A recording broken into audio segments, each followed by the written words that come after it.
BRS పార్టీకి సంబంధించి ఏర్పాట్లు కూడా పూర్తి మొత్తంలో అయినట్టు కూడా ఇక్కడ సిచ్యువేషన్ కనబడుతున్నాయి. ప్రస్తుతం మనతో పాటు బీఆర్ఎస్వి రాష్ట్ర కార్యదర్శి ప్రశాంత్ ఉన్నారు, మాట్లాడించే ప్రయత్నం చేద్దాం. చెప్పండి, ఏర్పాట్లు చాలా పెద్ద ఎత్తున కొనసాగుతున్నాయి, చాలామంది కూడా ఇక్కడ చేరుకుంటున్నారు. 20 సంవత్సరాల వేడుక మీకు ఎలా అనిపిస్తుంది? ఈరోజు యావత్ ప్రపంచం మొత్తం, తెలంగాణ మొత్తం ఇక్కడ ఈ రజోత్సవ సభను చూస్తూ ఉంది. కేసీఆర్ గారు ఈరోజు ఏ రకంగా మన ఇక్కడ నుంచి యుద్ధం ప్రకటిస్తాడో, ఏ రకంగా ఈరోజు కాంగ్రెస్కు గుండెల్లో పరిగెడతా ఉంది. మేము ఒకటే తెలియజేస్తూ ఉన్నాం, యావత్ ప్రపంచం మొత్తం అసలు కనీ వినియరుగని రీతిలో ఈ సభ జరగబోతూ ఉంది. తండోపతండాలుగా లక్షలాదిగా జనాలు ప్రతి ఏ ఊరికి చూసినా ఒక దసరా పండుగ ఎలానో, సంక్రాంతి పండుగ ఎలాగనో అలాగే బీఆర్ఎస్ పార్టీ సభ కూడా జరుగుతూ ఉంది. ఇక్కడ నుంచి ప్రతి ఒక్క బండి ఉంటే బండి తీసుకొని వస్తూ ఉన్నారు. విద్యార్థులు వాళ్ళు బస్సులు కట్టుకొని స్వచ్ఛందంగా వాళ్ళు తరలి వస్తూ ఉన్నారు. ఇక్కడ జనాలు కూడా ఏ బస్సులు ఉంటే ఆ బస్సు, ఎక్కడ ఏది ఉన్నా సైకిల్ తీసుకొని సైకిల్ మీద వస్తూ ఉన్నారు. అదే బండ్లు తీసుకొని వస్తూ ఉన్నారు, ఎడ్ల బండ్ల మీద వస్తూ ఉన్నారు. చాలా రకాలుగా జనాలు ఇక్కడికి రావడం అయితే జరుగుతూ ఉంది. సభను రద్దు చేశారంటూ కూడా కొంతమంది సోషల్ మీడియాలో పోస్ట్ పెడుతున్నారు. వాళ్ళకి మీరు ఎలాంటి సమాధానం ఇస్తారు? ఈ కాంగ్రెస్ పార్టీ, బీజేపీ పార్టీలకు ఈ సభ చరిత్రలో నిలిచిపోతాన కలుకో భయం చుట్టుకున్నది.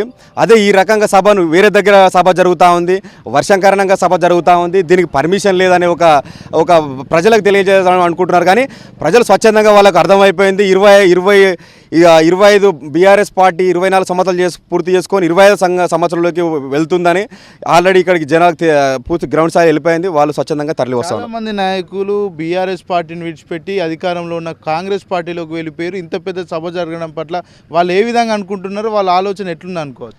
అన్న, కాంగ్రెస్ పార్టీ అసలు అధికారంలో ఉన్నట్టు వాళ్ళకే అనిపిస్తలేదు. ఇప్పుడు నువ్వు ఎక్కడ తెలంగాణలో ఏ మూల చూసినా, నలుమూలలు ఎక్కడ చూసినా బీఆర్ఎస్ పార్టీ హవా నడుస్తుంది. రానున్నది కూడా బీఆర్ఎస్ పార్టీ. తిరిగి మాజీ ముఖ్యమంత్రి కేసీఆర్ తిరిగి ముఖ్యమంత్రి అవుతాడు ఖచ్చితంగా. అంటే 5 ఏళ్ళే కాకుండా వచ్చే 10 ఏళ్ళు కూడా నేనే ముఖ్యమంత్రిగా కొనసాగుతా. బీఆర్ఎస్ సభకు కూడా ఎవరు ప్రజలు నమ్మి వెళ్ళట్లేదు, కేవలం బీఆర్ఎస్ నేతలే సభకు హాజరవుతున్నారని కూడా కాంగ్రెస్ పార్టీ నేతలు చెప్తున్నారు. ఈ సాయంత్రం వరకు తెలిసిపోతుంది కదన్న, వాడు ఏమనుకున్నా కానీ ఇక్కడ సాయంత్రం వరకు మొత్తం పూర్తి స్థాయిలో తెలిసిపోతుంది. అట్లా అనుకుంటే వీళ్ళు సభను ఎందుకు బంద్ చేస్తారు? ఇప్పటికి వస్తుంటే దాదాపుగా ఒక 50 నుంచి 70 ఫ్లెక్సీలు ఈ రూట్లోనే చింపినారు. అంటే వాళ్ళకి ఎంత భయం అవుతుంది ఈ సభ ఉద్దేశించి. అంటే ఫ్లెక్సీలను చింపడం, మరోవైపు ఏదైతే వాల్ పెయింటింగ్లను కూడా చెరిపివేయడం, ఇదంతా కాంగ్రెస్ నాయకులు ఇట్లా చేయడం పట్ల ఎట్లా చూస్తున్నారు? ఇదంతా అన్న, వాళ్ళకు ఒకటే భయం అవుతా ఉంది. ఈ సభ అంటేనే వాళ్ళకి భయం అవుతా ఉంది. ఇప్పటికి వాల్ రైటింగ్లు రాపిస్తే వాల్ రైటింగ్ దులిపేస్తున్నారు, ఫ్లెక్సీలు చింపేస్తూ ఉన్నారు. కానీ కేసీఆర్ని గుండెలకి ఎవరు తుడిపేయలేరు కదన్న. ఖచ్చితంగా ఈ సభతోని కాంగ్రెస్ ఈ కబంధాల ఈ రాక్షస పాలన కూడా ఉంటుంది. ప్రతి ఒక్కడు ఇక్కడికి వచ్చిన సైనికుడు కూడా కేసీఆర్ సైన్యం కదులుతూ ఉంది ఈ సభ నుంచి. Okay, thank you. మొత్తానికైతే ఇంకొంతమంది కూడా కార్యకర్తలు ఇక్కడికి చేరుకుంటున్నారు, వారితో కూడా మాట్లాడించే ప్రయత్నం చేద్దాం. చెప్పండి, ఎక్కడి నుంచి వచ్చారు మీరు? ఎందుకు అంటే సభకు సంబంధించి కూడా ప్రతిపక్షంలో ఉన్నా కూడా ఇంత జన సమీకరణ ఎందుకు జరుగుతుంది అనుకోవచ్చు? మేము బడంగపేట మున్సిపల్ కార్పొరేషన్ నుంచి 5వ division BRS party president Sabitha Indra Reddy constituency మాది.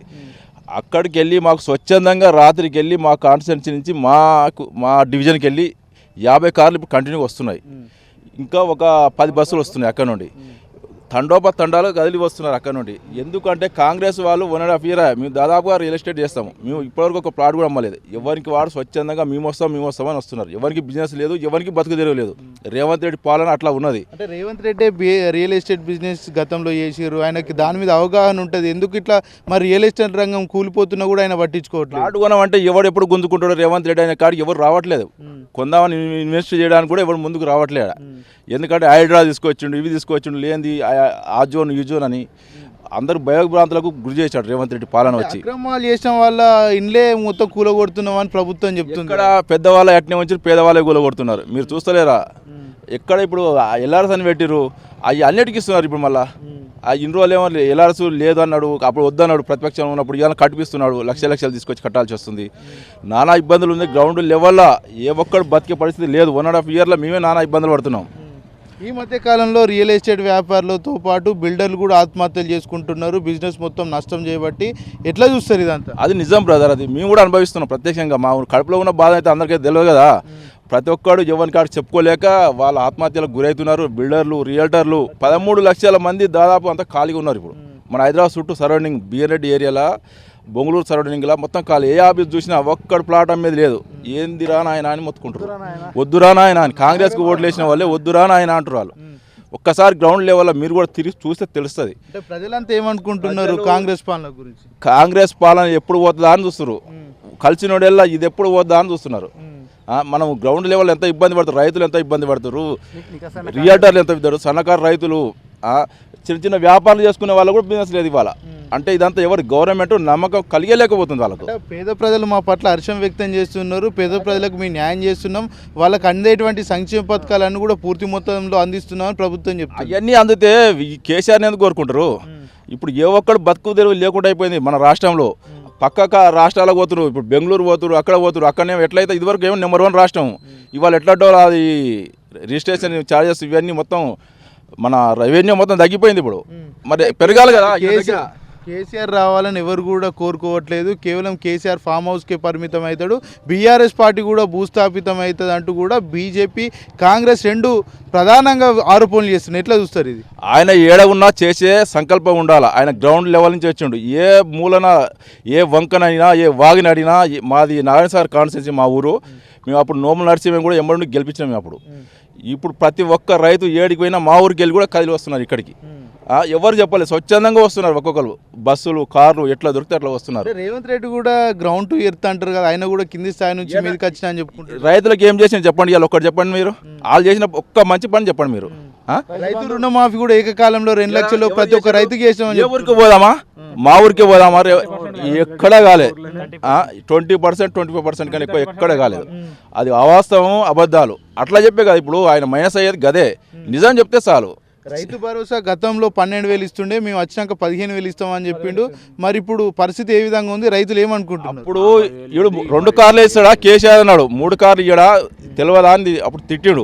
ఇవాళ 2 కార్లు కూడా ఇస్తలేడు అడిగిన రేవంత్ రెడ్డి. అప్పుడు 3 కార్లు ఇవ్వాలని చెప్పిన, 15,000 ఇవ్వాలని చెప్పినాడు ఆయన. అట్లా ఉంది. దివాలాగా తెలివి లేదా, నీకే తెలివి ఉందా, అతికి తెలివి అన్నాడు ఆయన. 9వ తారీఖు నాడు రాగానే ఎమ్మడే ఉరికిపోయి తెచ్చుకోరు 2 లక్షల రుణమాఫీ అన్నాడు. ఇప్పటివరకు ఎవరికి కాలే. రండాలు అన్నాడు. ఇంకా ఆ మాటలు మనం వినొద్దు, ప్రజలే బుద్ధి చెప్తారు. వడ్లకు కూడా బోనస్ ఇస్తా అని చెప్పిండు, క్వింటల్కి 500. ఎవరికి రాలే. ఏ ఊర్లో మా ఊరికి పోదాం, మొత్తం రైతులే ఉన్నారు, మొత్తం వరి వంతది. మా ఊర్లో ఒక్కళ్ళు కూడా రాలే. అంటే మీరు బీఆర్ఎస్ నాయకులను మేబీ అబద్ధం ఇట్లా చెప్పుండొచ్చు కదా. కాంగ్రెస్ మేము జానాడికి సపోర్ట్ ఇచ్చినప్పుడు మేము కావాలని కేసీఆర్ వచ్చిన కాంచె టీఆర్ఎస్కి వచ్చినాం. ఎందుకు మరి కేసీఆర్ అంటే అంత ఎందుకు అభిమానం మీకు? చేసిండే మనకు రాగానే ఇంటింటికి నల్లా ఇచ్చిండు. Mandal to mandal double road వేసిండు. ఆ మిషన్ భగీరథ, మిషన్ కాకతీయ. మా ఊర్లో ఇదివరకు నీళ్ళు ఉండకపోయింది, ఇప్పుడు 360 రోజులు నీళ్ళు ఉంటాయి మా బావిలో కేసీఆర్ వచ్చిన కానీ. మరి అంతమంది రయ్యలేదు ఎవరు, వీళ్ళందరూ ఉన్నారు కానీ. ఇప్పుడు మాటలు మస్తు చెప్తారు, మాటలు ఏముంది, నోరే కదా, ఏమైనా మాట్లాడవచ్చు. మిషన్ భగీరథ, మిషన్ కాకతీయ ఇలాంటి పథకాలను చూసినాక రైతు బంధు ఏమన్నదా, అది ప్రపంచానికి ఆదర్శం. ఇప్పుడు కూడా చెప్తున్నాడు కదా, పంటలన్నీ కూడా గతంలో ఎన్నో లేని విధంగా ఎగుమతి మేము చేసినాం, పంటలు అధిక దిగుబడి సాధించాం అని చెప్తున్నారు. ఎవరు? అది కేసీఆర్ పుణ్యం, అది కేసీఆర్ పుణ్యం. ఇప్పుడు ఈయన చేయించామని 4 ప్రాజెక్టులు కట్టమని, కాళేశ్వరం ఒక ప్రాజెక్ట్ కట్టమనండి. మన కట్టారు మా ఊరి దగ్గర, అది కూలిపోయింది, అది సుక్షాల. ఇవాళ ఆడికి వచ్చిన వాళ్ళే, చూసిన వాళ్ళే, పోయిన వాళ్ళే. గతంలో కాళేశ్వరం ప్రాజెక్టు గురించి చాలా పెద్ద ఎత్తున ప్రచారం చేసిరు, మొత్తం కూలిపోయిందని చెప్పారు. మరి సుక్షాల గురించి దాంతో వాళ్ళు లబ్ధి పొందిరు, జనాలు నమ్మిర్రు. ఇవాళ అర్థమవుతుంది జనాలందరికీ ఎందుకు ఈ పాపం చేసినావా అని. ఒక్కొక్కడు స్వచ్ఛందంగా వద్దురా కాంగ్రెస్ అని. ఓకే, గతంలో చెరువులన్నీ కూడా నిండుకుండలా ఉంటుండే, ఇప్పుడు చూసుకుంటే పూర్తి మొత్తంలో చెరువులంతా కూడా నిర్రలు వారిపోయిన పరిస్థితులు ఏర్పడుతున్నాయి. రైతులంతా ఏమనుకుంటున్నారు దీని గురించి? సార్ ఒకటి ఏమంటే అవగాహన రైత్యం. ఇప్పుడు అతను ఇంత ముందుకు వచ్చేసి నార్మల్ కాన్స్టిట్యున్సీ, ఇప్పుడు మాది వచ్చేసి అచ్చంపేట, మాకు వచ్చేసి ఏదైతే నీళ్ళు కేలై ద్వారా నీళ్ళు వచ్చేదో మే దాకా వచ్చేది, ఇది నీళ్ళు కేలై నీళ్ళు పారిస్తుండే. ఇక అవగాహన లేక ఈ మంత్, ఎందుకంటే ఆల్రెడీ అక్కడ ఆంధ్ర తరలించుకుపోయాడు, చంద్రబాబు ఆంధ్ర తరలించిపోతుంటే నిద్రపోయిండు. మెయిన్ ఈయనకి ఏంటంటే అసలు అవగాహన లేదు పరిపాలన. ఈయన గ్రౌండ్ టు ఎర్త్ కాదు, ఈయన గ్రౌండ్ టు ఎంతసేపు ఏంది blackmailer, ground to blackmailer. Blackmail రాజకీయాలతో పాటు ఆయన చేసేది తప్ప వేరేది ఏం లేదు. కాంగ్రెస్ పరిపాలనలో ఒక్క వర్గం అని ఏదన్నా సంతృప్తి ఏ వర్గం లేదు. కింది నుంచి ఇరిగేషన్ శాఖ మంత్రిగా ఉత్తమ్ కుమార్ రెడ్డి ఉన్నాడు, ఆయన సూచనలు ముఖ్యమంత్రి రేవంత్ రెడ్డి తీసుకుంటలేడా? మరి ఉత్తమ్ కుమార్ రెడ్డి కూడా చెప్తున్నా కదా, ఉత్తమ్ కుమార్ రెడ్డి సొంతమైన నల్గొండ కాన్స్టిట్యున్సీ కదా, నల్గొండ కాన్స్టిట్యున్సీలో ఇప్పటి వరకు చాలా నియోజకవర్గాలలో నీళ్లు రాక ఇబ్బంది పడుతున్నారు, పంటలు ఎండిపోయినాయి, హుజూర్నగర్ కాన్స్టిట్యున్సీలో ఎండిపోయినాయి. మరి ఆయననే చెప్తున్నాడు కదా, పంటలన్నీ కూడా గతంలో ఎప్పుడు లేని విధంగా అద్భుతంగా మేము పంట తీసుకొని వచ్చాం, చాలా వరకు ఎగుమతులు కూడా జరిగినాయని చెప్తున్నాడు. ఎగుమతులు పెరగడానికి కేసీఆర్ కారణం. ఇప్పటి వరకు ఏడైనా ఐకేపీ సెంటర్ల వడ్ల కొనుగోలు కేంద్రాలు ఇక్కడ ప్రారంభించారు చెప్పండి. ఆయన ఏమంటుండు, బోనస్ దేనికి ఇచ్చిండు? సన్న వడ్లకు ఇచ్చిండు. యాసంగి ఎవరైనా సన్న వడ్లు పండిస్తారా? ఇంతవరకు తెలంగాణ చరిత్ర లేదు. మనకు దిగుబడి యాసంగి మనకు పండేది దొడ్డోడ్లు. సన్న ఓట్లకు బోనస్ ఇస్తున్నప్పుడు ఆయన అనేది బోనస్ అనేది బోగస్. మిల్లర్లు అందరూ కూడా వడ్లు తీసుకోకపోతే ఖచ్చితంగా వాళ్ళ మీద ఉక్కుపాదు మోపుతా అని చెప్తున్నారు. అలాంటి పరిస్థితులు ఎక్కడైనా కనబడ్డాయా? అలాంటివి లేవు. ఏమైనా మిల్లర్లందరూ సిండికేట్ అయ్యారు. ఇంతకుముందుకు కేసీఆర్ పాలనలో మద్దతు ధర 2200 ఉంటే సన్న ఓట్లకు 3000 అమ్ముకున్న రోజులు ఉన్నాయి. ఈ రోజు సన్న ఓట్లు 2200కే అమ్మాల్సిన రోజులు. బోనస్ ఇస్తా అంటున్నావు, ఏం లాభం? నువ్వు 500 ఎప్పుడు వస్తే బోనస్ కూడా అందరికి అందుతలేదు. కొంతమందికి 100 మందిలో 10 మందికి ఇస్తున్నాయి అంతే.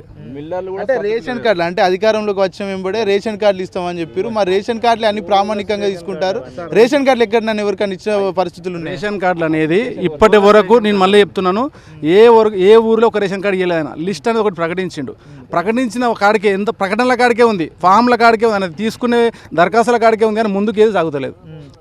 ఏదైనా ఆయన తీసుకున్న 6 గ్యారంటీలలో ఏ గ్యారంటీ తీసుకున్నా సరే ఎంతసేపు ప్రకటనలలోనే ఉంది. పేపర్లో మన యాడ్ల ప్రకటనలలో తప్ప ఆయన ఇంతవరకు వచ్చింది లేదు, చేసింది లేదు. అంటే ఇప్పుడు ఉన్నటువంటి పెన్షన్ ఏదైతే 2000 ఉందో అది మేము అధికారంలోకి వచ్చిన వెంటనే 4000 ఇస్తాం, ఖచ్చితంగా మీరు ఓటేయండి మాకని రేవంత్ రెడ్డి చెప్పిండు.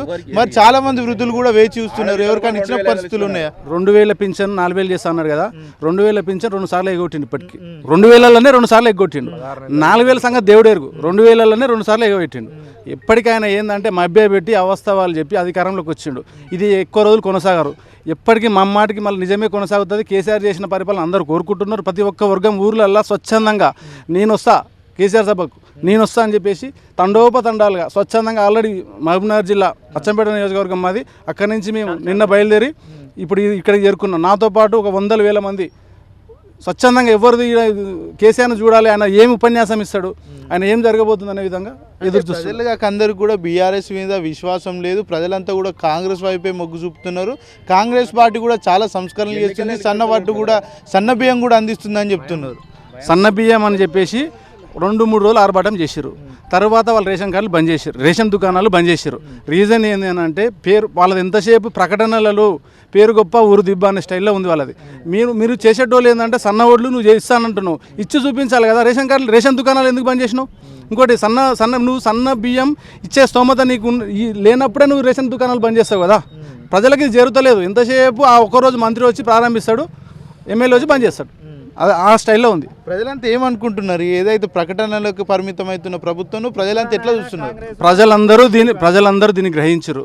ప్రతి ఒక్క వర్గం, పేదవాళ్ళు, ప్రతి ఒక్క గిరిజనులు, దళితులు అందరికీ అర్థమైంది.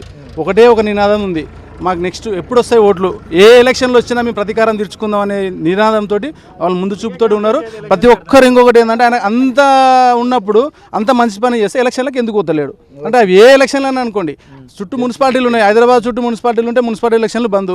2 సంవత్సరాలుగా 1.5 year వస్తుంది. సర్పంచ్ ఎలక్షన్లకు పోతలేడు, ఎంపీటీసీ ఎలక్షన్లు సంవత్సరం వస్తుంది. నువ్వు అంత మంచి పని చేస్తే ఎందుకు భయం వేస్తుంది? ఎలక్షన్లు అంటే భయం. ఆయనకు ఆల్రెడీ జనాలు దృఢ సంకల్పంతో ఏంటంటే ఎప్పుడు వస్తే ఇప్పుడు ఆయన పాత బొంద పెట్టాలని చూస్తారు. కాంగ్రెస్ పార్టీని బొంద పెడతారు. 100% వచ్చేది అధికారం టీఆర్ఎస్ది. ఆంధ్ర వాళ్ళు వచ్చి తెలంగాణలో వ్యవసాయం నేర్పించారంటూ కూడా పిసిసి అధ్యక్షుడు మహేష్ కుమార్ గౌడ్ ఆరోపించారు. మరి దానికి మీరు ఎలాంటి సమాధానం చెప్పారు? వాళ్ళు ఎక్కడదండి, వాళ్ళు వచ్చి మన దగ్గర ఇడ్లీ దోశ అమ్ముకొని ఉన్నారు. వాళ్ళు మన వ్యవసాయం మొదటికెళ్ళి ఉన్నది తెలంగాణ గడ్డ. ఆ కాంగ్రెస్ వాళ్ళు చేసేది అలా ఉన్నది మొత్తము. అక్కడ ఈ పాలకుల కమదస్తాల మీద ఉన్నారు, ముఖ్యమంత్రి అట్లా ఉన్నాడు. ఇంకా వాళ్ళు మాట్లాడకపోతే ఏం మాట్లాడతారు? వాళ్ళు మాట్లాడకపోతే ఆయన ఉండదు, పదవి ఉండదు. అదే అలా చరిత్ర మనది. మన తెలంగాణ ఎవరికి భయపడదు. ఇది మొదటి నుంచి చరిత్ర చూస్తున్నాం మనం. ఆంధ్ర వాళ్ళు ఎప్పుడు ఆంధ్రానే వాళ్ళు మనకు నేర్పించడం ఏందండి, తప్పది. అంటే 10 లక్షల మంది జనాభా సభకు రాబోతున్నారంటూ కూడా బీఆర్ఎస్ పార్టీ చెప్పింది. అంతకు ఎక్కువ అంటూ కూడా చాలా మంది కార్యకర్తలు చెప్తున్నారు. ఏం చెప్తారు? వాళ్ళు భయం జోరయ్యి. నాకే ఇప్పుడు 4 ఫోన్లు వచ్చినాయి, మీ సభ రద్దయిందంట, మీ సభ రద్దయిందంట అని. అంటే దేనికి సోషల్ మీడియాలో అన్ని గ్రూపులలో ఎందుకు పెడుతున్నారు? వాళ్ళు భయం లేకపోతే దేనికి పెడుతున్నారు? కేసీఆర్ను బయటికి వెళ్తున్నా అంటే వాళ్ళకి భయం. భయం లేని సోషల్ మీడియా అన్నింటిలో పెడుతున్నారు. టీవీ ఫైల్ వేస్తున్నారు, ఇది వేస్తున్నారు. ఎందుకు వేస్తున్నారు? సభ రద్దు అయిందని. కేసీఆర్ సారు బయటికి వెళ్ళిందంటే వాళ్ళకి భయం. రా అని చెప్పిండు. వస్తున్నాడు, రేపని చూపిస్తాడు. ప్రజలల్లా లేదు, అల్ల ఒడుతుంటే ఏదైనా ఉంటుంది. ఆయన చెప్పిన పథకాలన్నీ ఆడవిళ్లకు 2,500 ఇస్తున్నాడు. ఆ ఇంట్లో ప్రతి మహిళకు 4,000 పింఛన్ ముసలమ్మకి ఇస్తున్నాడు, అత్త కోడలికి ఇస్తున్నాడు. ఎక్కడ పోయినా అవన్నీ? కరెంటు బిల్లు ఫ్రీ అన్నాడు, ఆ గ్యాస్ బిల్లు ఫ్రీ అన్నాడు. ఎక్కడ పోయినా అవన్నీ? అవన్నీ చేసి ఓకే, పెద్ద మనిషి ఎక్కడి నుంచి వచ్చారు మీరు? ఎంత దూరం నుంచి వచ్చారు? మొన్న సాయంత్రం బయలుదేరినండి ఖమ్మం నుంచి. ఈ రేవంత్ రెడ్డిని గద్దె దింపడానికే మేమంతా జమ అయినాం. నేను పాదయాత్రతో వచ్చిన 2 రోజులు సంది నా ఖమ్మం నుంచి. వరంగల్కి వచ్చినాక జనం చచ్చిపోతావు ఎండ పడుతుంది బస్సుకు అని కండక్టర్ కూడా, లేడీస్ కండక్టర్ కూడా నాకు చెప్పింది, వద్దు సరే నీ సార్ ఇష్టమైతే నువ్వు వచ్చినావు అని, ఎండకు చచ్చిపోతావు బస్సుకు అంటే నిన్న వరంగల్ నుంచి ఇక్కడ బస్సుకు వచ్చినండి. నిన్న సంధి బ్రహ్మరాతనే ఎవరో మా సార్ దిగుతాను కాబట్టి భయపడి మీటింగ్ ఫెయిల్ అవుతుంది. ఈ జన్మ కాదు, మళ్ళీ జన్మ అయినా కూడా మీటింగ్ ఫెయిల్ కాదు. నీ రేవంత్ రెడ్డి గద్దె దిగుడు ఖాయం. నీ నుంచి కాదు, నువ్వు ప్రభుత్వం నడపలేవు. నువ్వు ఇంకా 3 నెలలకైనా, ఇంకా 6 నెలలకైనా, ఇంకా 3 సంవత్సరాలకైనా నువ్వు దిగిపోయేది ఖాయం. నీకు ఆంధ్రాలో నీకు జగన్ కన్నా 11 సీట్లు వచ్చినాయి కానీ జీరో అయిపోతావు. నీ జీరో. నీ గురించి మేము బయటికి వెళ్ళాం కథం. నువ్వు ఏదో అబద్ధాలు చెప్పి గాలి మాటలు చెప్పి అన్ని ప్రియులు గీలు అన్నీ నీ నుంచి కాదు. నీ రాహుల్ గాంధీ నుంచి కూడా కాదు. 3 సార్లు వేయడు ఆయన కాడు. ప్రధానమంత్రి కాడు. పైన నరేంద్ర మోదీ ఉన్నంతసేపు నీకు రాహుల్ గాంధీకి లేదు, రాదు. ఇక్కడ నువ్వు దిగిపోతావు, అయిపోయింది. నీకు భయం పుట్టింది. నా సార్ పులి ఏదో ఆ సంవత్సరం ఓపిక పట్టిండు, వాళ్ళు ఎటు చేస్తారో చూద్దామని. ఏం చేయలేను. నీ పని అయిపోయింది. ఇప్పుడు సార్ బయటకు వచ్చిండు, ప్రసంగించబోతున్నాడు, మరి పరిస్థితులు ఎట్లుంటాయి? నా సారు ముఖ్యమంత్రి అవుతాడు అంతే తప్ప ఏం లేదు. నా సారే తెలంగాణ తెచ్చిందే, పుట్టిందే మేము తెలంగాణ గురించి. టీఆర్ఎస్ పార్టీ మేము పుట్టింది అందుకోసమే, బతికేది అందుకోసమే. చచ్చిపోతాను కూడా రెడీ. నా సారు మళ్ళీ ముఖ్యమంత్రి అవుతాడు. నీ పని అయిపోయింది, కాంగ్రెస్ పని అయిపోయింది. జన్మలు కూడా రావు అంతే. సార్ ఫామ్ హౌస్ కే పరిమితం అవుతాడు అంటున్నారు కదా. అయితే ఇంకోటి, రేవంత్ రెడ్డి నువ్వు మీటింగ్లోకి వస్తా అంటే కూడా కేసులు పెట్టి నువ్వు ఎక్కడ పోతావు అని చెట్ల కట్టేసుడు జరుగుతుంది. చెట్ల కట్టేసిన కూడా గుద్దుకొని వచ్చిన. నేను మీటింగ్ చూడాలి, నా సార్ను చూడాలి, అప్పుడే నీకు బతకాలి. నువ్వు ఎన్ని కేసులు పెట్టుకపో అని చెప్పిన. ఎన్ని కేసులు పెట్టుకోపో, జైల్లో కూడా ఉంటాం. కొడతారు కదా మరి. నువ్వు దిగిపోతావు, నీకు రాదా పరిస్థితి? అసలు నువ్వు దిగిపోయినప్పుడు నీ కథ ఎట్లుంటుంది? మా ఘోరంగా ఉంటుంది. పోయినవు నువ్వు అన్ని హామీలు ఇచ్చి అన్ని అప్పులు చేస్తాను, నుంచి కాదు ఏ మాట నీకు రంగు లేదు. నీ కొమ్మలేటి చేను కూడా అయిపోయింది. ఖమ్మంలో కొమ్మలేటి చేను జిల్లాలో 3 మంత్రులు ఉన్నారు. బట్టి విక్రమార్క ఉన్నాడు, అదేవిధంగా తుమ్మల నాగేశ్వరరావు ఉన్నాడు, పొంగులేటి శ్రీనివాస్ రెడ్డి ఉన్నారు. డెవలప్మెంట్ అంతకు ఎక్కువ ఉండాలి. మరి ఎట్లున్నది ఆడ? ఏం లేదు, వాళ్ళ గాలి కూడా లేదు. 3 మళ్ళీ మెయిన్ మంత్రులు ఏదో గాలి మాటలు చెప్పారు.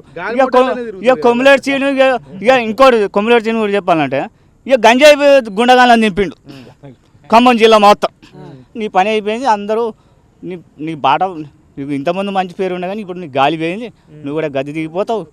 మొన్న రానగా నాకు కేసీఆర్ బట్టి ఉండి మళ్ళీ అడిపోయినావు. నువ్వు కూడా గద్దె దిగిపోతావు. నువ్వు ఏ పార్టీకి పోయినా నువ్వు ఓడిపోడు ఖాయం. కొమ్మలేటి సీన్ కూడా ఇక బట్టి అంటే ఇక ఉత్త గాలి, ఇంకా గాలి ఏం లేదు. 3 మంత్రులు ఉండి ఖమ్మం జడగొట్టిన అయిపోయింది. ఖమ్మం ఇంతమంది ఎంత మంచిగా ఉండే. నా కేసీఆర్ కొత్త బస్ స్టాండ్ కట్టించిండు, కొత్త కలెక్టర్ ఆఫీసులు, ఇవన్నీ. అసలు నువ్వు ఏం చేస్తాను? 3 మంత్రులు మీకు గాలి పోయింది. మీరు గద్దె దిగుడు ఖాయం. మీ నుంచి కాదు ప్రభుత్వం నడపడానికి, అసలు కాంగ్రెస్ నుంచి కాదు. గాలి మోటార్లలో తిరుక్కుంటూ పనులు చేస్తారు అంతే. గాలి మనుషులు గాలి ఏమన్నంటే కేసులు, గుండగాలను పెట్టి కొట్టించుడు. ఇక టీఆర్ఎస్ పార్టీ ఎక్కడ ఉన్నది అంటారు. ఎక్కడ ఉన్న సంగతి ఇప్పుడు కానొస్తుంది. ఇవాళ రా, నీకు దమ్ము ఉంటారు రా, మీటింగ్ ఆపు. నువ్వు ఎంతమంది గుణగాలను పెడతావు? నువ్వు వస్తాను కూడా నన్ను కూడా కేసులు పెట్టి కట్టేసి కదా, నేను భయపడ్డా. నిన్న వచ్చిన మీటింగ్కు జై తెలంగాణ, జై నా కేసీఆర్ అంతే. ఇప్పుడు వరదలు వచ్చినప్పుడు చాలా మంది ఇల్లు కూడా కొట్టుకపోయినాయి కదా, అప్పుడు నష్టపరిహారం ఎవరికైనా ఇచ్చిరా? 10,000 ఇస్తామని రవాణా ఇచ్చి వాళ్ళకు ఎట్లా ఇచ్చినట్టు చెప్పిన వాళ్ళ మనుషులకు ఇచ్చారు. అసలు ఖమ్మం బతుకమ్మ ఆడింది. ఖమ్మం కాదు, వరంగల్ జిల్లా, మహిబాద్ జిల్లాలో ఎన్ని చేలు తెగినాయి. ఒక్క చెరువాన బోడిపినావు నువ్వు. ఎందుకు మరి వచ్చేది వానకాలం. ఇక ఏం బడుపుతావు నువ్వు? ఎందుకు ఉండి రాజధాని పెట్టాలో నువ్వు అయిపోయింది. 100 చెరువులు తగినాయి మైబాద్ జిల్లాలో, ఒక్క చెరువు కూడా నువ్వు బాగు చేస్తావు. నా కేసీఆర్ 10 ఏళ్ళ ఈ టైంలో కూడా అల్లులు పోసినాయి, ఈ ఎండాకాలం కూడా 10 ఏళ్ళ జమ్ములు పుట్టినాయి. అసలు ఇవాళ గొడ్లకు గొర్రెలకు నీళ్లు పెడతావు అంటే సుక్క నీళ్ళు లేవు చెర్లల్లో. నువ్వు ఏ నడుపుతావు ప్రభుత్వం? నువ్వు నడపలేవు, నీ నుంచి కాదు గాలి మాటలు చెప్పి 5 ఏళ్ళే కాక ఇంకా 10 ఏళ్ళు కూడా నేనే ముఖ్యమంత్రిగా ఉంటా అంటున్నాడు కదా. నువ్వు 10 ఏళ్ళు కాదు కదా, ఈ 3 సంవత్సరాలు నువ్వు ఉంటే చాలు, నువ్వు చక్కగా చేస్తే చాలు. నువ్వు 10 సంవత్సరాలు 3 ఏళ్ళు ఉండడా? ఏముంటాడో ఈ గాలి మాటలు అంతా ఏకమైరు అందరూ. వద్దు మా కేసీఆర్ ఉండాలి తెలంగాణలో అని అంత చిన్న పెద్ద బస్ ఫ్రీ పెట్టినావు. లేడీస్ కూడా ఇప్పుడు లేడీస్ ఆడిపడుచులు కూడా మేము 2-3 నెలలు సంబరపడ్డాం, ఊరి మా భార్య భర్తలకు పంచాయతీ ఈ బస్ ఫ్రీ వద్దా అంటాను. ఇప్పుడు నిన్న కూడా 10 మంది వచ్చి వీడు ఎన్నడూ దిగిపోతాడో అని మేము మొక్కుతాం అంటాను. లేడీస్ కూడా నా ఆడపడుచులు, నువ్వు ఎందుకు నీ పని అయిపోయింది గద్దె దిగుతావు, నువ్వు ఎన్ని కేసులు పెట్టుకో, మీటింగ్ ఏదో ఫెయిల్ అయింది అంటాను కదా, ఆపుతావు అంటాను. నీ నుంచి కాదు, నీ తాత నుంచి కాదు, నీ ముత్తాత నుంచి కాదు ఈ మీటింగ్ ఆపుతానికి. జై తెలంగాణ, జై.